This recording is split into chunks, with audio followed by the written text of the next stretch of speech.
नमस्कार, super kitchen मराठीमध्ये आपलं स्वागत आहे।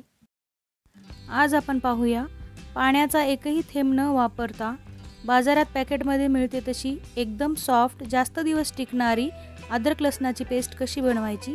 चला तर व्हिडिओला सुरुवात करूया। 1 वाटी लसूण मी इथे सोलून घेतलेले आहे। त्यासाठी एवढी अद्रक मी इथे साल काढून स्वच्छ धुवून घेतलेली आहे। अद्रक लसणाची पेस्ट करताना लसूण जास्त आणि अद्रक थोडंसं कमी घ्यायचं आहे। सर्वात आधी आपण अद्रक कट करून घेणार आहोत। अद्रक कट केल्यामुळे पेस्ट बनवल्यावर त्यात अद्रकचे दोरे राहणार नाहीत। सर्वात आधी आपल्याला मिक्सरवर अद्रक बारीक करून घ्यायचे आहे। आता यात थोडेसे अद्रकचे तुकडे राहिलेले आहेत। आता हे आपण परत फिरवून घेऊया।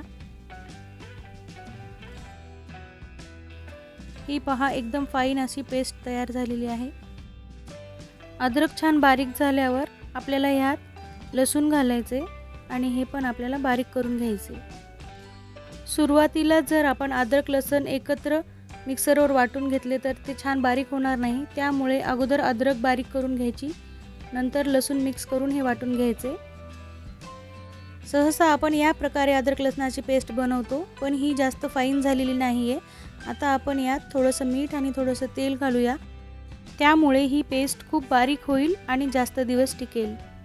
यात तुम्ही थोडीशी हळदही घालू शकता।